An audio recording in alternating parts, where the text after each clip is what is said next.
Okay, I'm back with one more pre-Hurricane Irma impact on Florida report.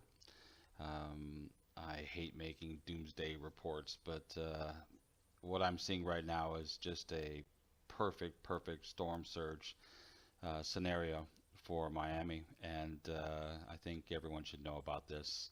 This particular video is going to talk about something called constructive interference on waves and why this is going to be the perfect bad scenario for Miami in the upcoming impact of Irma.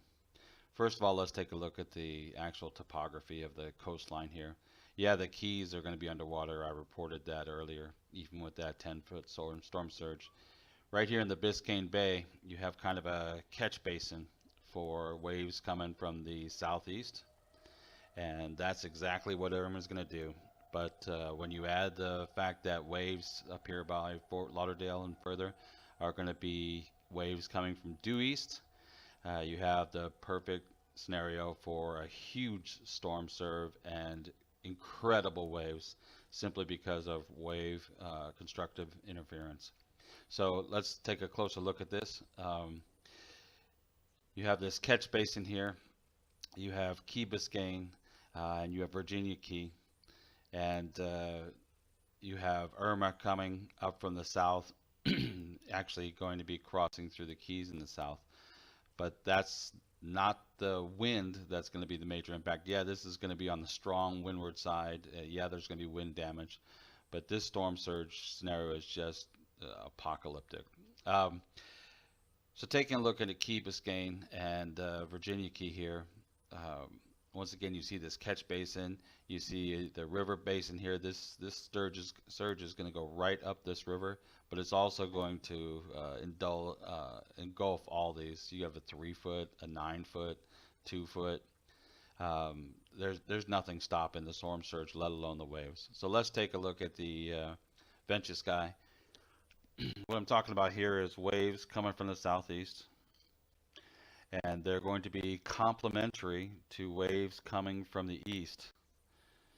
And when they meet here in the Miami area, you're going to get what's called constructive interference. And here's a couple videos that give you an example of this.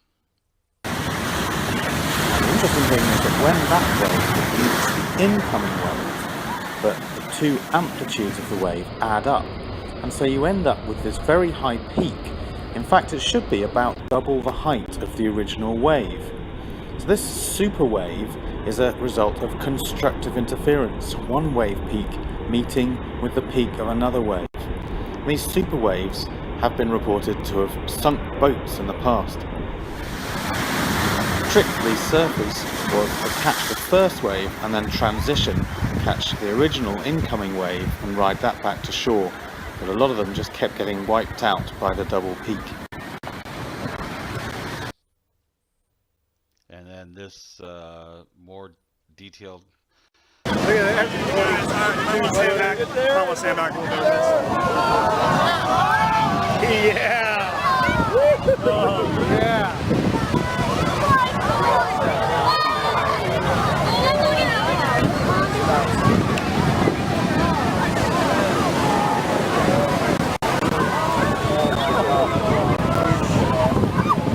Good 20-footer, 25-footer.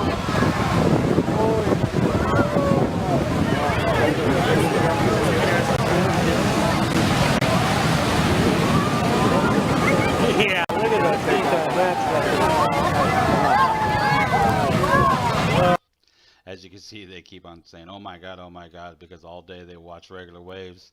Then when you see constructive interference happen, you see waves that just double in size and in height in a matter of moments. And that's really what's going to happen here in Miami. Now let's take a look at the ocean topographic to really explain how this is going to happen. You have a natural trough here. This is the Bahama Banks, and you have a natural trough here that's going to create a due westerly wave pattern. It's going to funnel right up through here, and it's going to the storm is spinning here. You got the outer winds, you got the waves that are going to be heading due east. Now that's going to create a surge on its own, and you have Fort Lauderdale, West Palm Beach have a lot of surge look forward to. But what the problem is this is a wall then, and what you have coming up here from this wave direction is a huge surge coming this way, and a wall here that storm surge has nowhere to go. So you're going to have constructive interference happen right here in Miami. Now, when you take a look at Virginia Key, here's an added problem. The whole sewage system for Miami there is only 16 feet above sea level.